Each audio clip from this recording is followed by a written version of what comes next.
Assalamualaikum dan salam sejahtera MG Flash 28 April bersama saya Nur Ayuni Johari. Berita utama, beberapa kawasan di Kota Suci Mekah terutama di bandar dilanda banjir kilat susulan hujan lebat luar biasa sejak petang semalam. Menurut perkongsian di laman Twitter Haramain Sharifain, hujan lebat yang amat jarang berlaku sejak asar menyebabkan air naik sehingga mencecah 0.5 meter.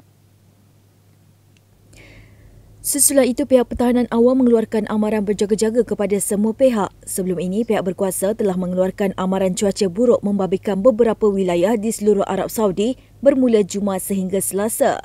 Amaran awal berkenaan membabitkan ramalan ribu peti dengan hujan sederhana serta angin kencang di wilayah Asir, Al-Baha, Jazan, Najran, Mekah dan Madinah bermula Jumaat. Memetik laporan media tempatan, amaran itu turut melibatkan ibu kota Riyadh, Qasim dan Provinsi Timur yang akan mengalami hujan lebat sederhana yang dijangka mengakibatkan arus deras dan banjir. Polis Diraja Malaysia mengesahkan pihaknya telah mengambil keterangan daripada Ketua Pembangkang Datuk Seri Anwar Ibrahim semalam berhubung rakaman audio yang didakwa memaparkan perbualan antara beliau dan Presiden UMNO Datuk Seri Dr. Ahmad Zahid Hamidi.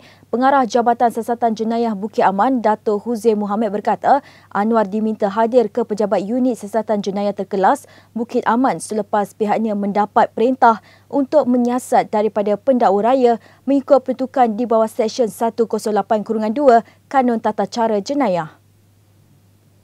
Menurut Datuk Huzair, siasatan dijalankan mengikut Seksyen 505 Kanun Kesisaan iaitu kenyataan menyebabkan atau menyebabkan kegentaran awam dan Seksyen 233 Akta Komunikasi dan Multimedia iaitu penggunaan tidak wajar kemudahan rangkaian atau perkhidmatan rangkaian. Beliau berkata tindakan memanggil Presiden PKR itu adalah prosedur biasa bagi melengkapkan siasatan selain membantu mengenal pasti individu yang membuat rakaman audio serta motif audio yang berdurasi 4 minit 17 saat itu disebarkan. Huzair berkata sebanyak 18 laporan polis diterima daripada 17 orang wakil politik dan seorang individu awam yang mendesak supaya siasatan dijalankan. Ia bagi menentukan kesahihan atau mungkin terdapat pihak tidak bertanggungjawab memasukkan audio itu untuk mencetuskan kegentaran awam serta perasaan tidak harmoni antara kedua-dua parti politik. Katanya penularan rakaman audio perbualan itu telah memberikan pelbagai persepsi negatif dan menimbulkan kebimbangan masyarakat berdasarkan komen di media sosial, memandangkan kedua-dua individu tersebut merupakan pemimpin politik yang berpengaruh. Kebenaran dan prosedur persisten SOP bagi pergerakan pulang pelajar Institusi Pengajian Tinggi IPT sempena Aidilfitri akan diputuskan hari ini. Menteri Pengajian Tinggi Datuk Seri Dr. Noraini Ahmad berkata, cadangan kebenaran dan SOP pergerakan itu akan dibentangkan kepada Majlis Keselamatan Negara MKN sebelum diputuskan.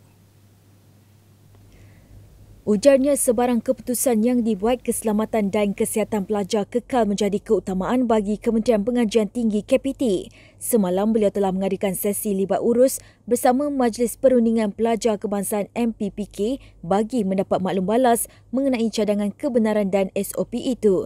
Malah pada 20 April, sesi yang sama turut diadakan bersama Timbalan-Timbalan Naib Chancellor TNC, Hak Ehwal Pelajar, Universiti Awam UA serta Persatuan Institut Pengajian Tinggi Swasta IPTS.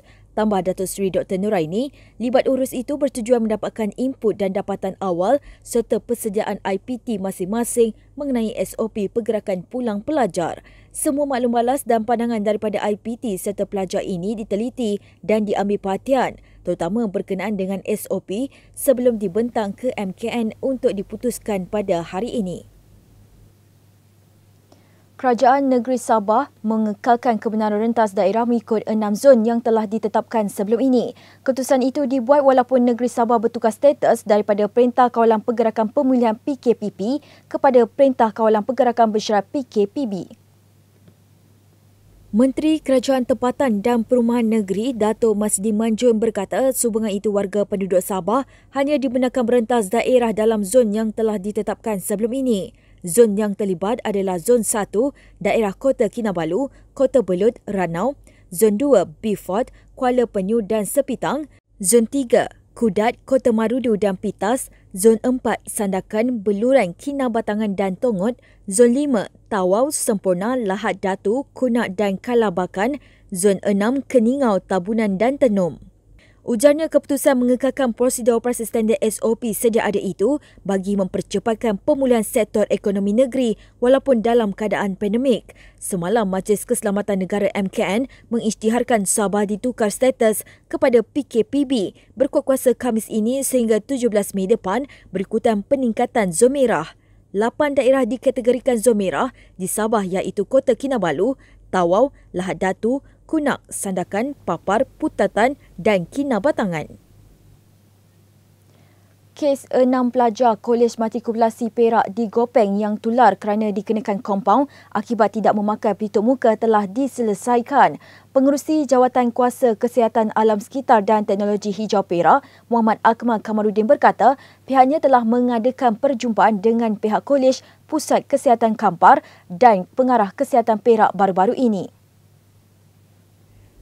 Hasil pertemuan tersebut katanya satu keputusan telah diambil iaitu pelajar terlibat tidak perlu membayar kompaun dikenakan.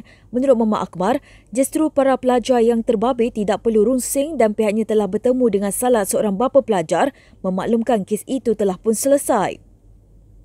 Katanya beliau membantu menyelesaikan masalah pelajar-pelajar berkenaan kerana mereka akan menghadapi peperiksaan dan tidak mahu pelajaran mereka terganggu. Beliau berkata demikian dalam sidang media selepas melawat klinik kesihatan selama Perak semalam. Pada 19 April lepas, tular di media sosial berhubung 6 pelajar berkenaan dikenakan kompaun oleh Kementerian Kesihatan Malaysia KKM kerana tidak memakai pelitup muka. Tindakan mengenakan kompaun itu menerima pelbagai kritikan daripada netizen yang mempertikaikan tindakan KKM itu kerana pelajar terbabit dikatakan tinggal di kolej sejak 5 bulan dan tidak dibenarkan keluar. KKM dikatakan mengeluarkan kompaun RM1,500 kepada beberapa pelajar yang tidak memakai pelitup muka atau meletakkannya di bawah dagu. Sekian dahulu MG Flash buat masa ini. Terus bersama kami untuk perkembangan terkini dari masa ke semasa hanya di platform media sosial Malaysia Gazette di Facebook, Twitter, Instagram dan juga YouTube atau melalui portal di www.malaysiagazette.com. Assalamualaikum dan salam hormat.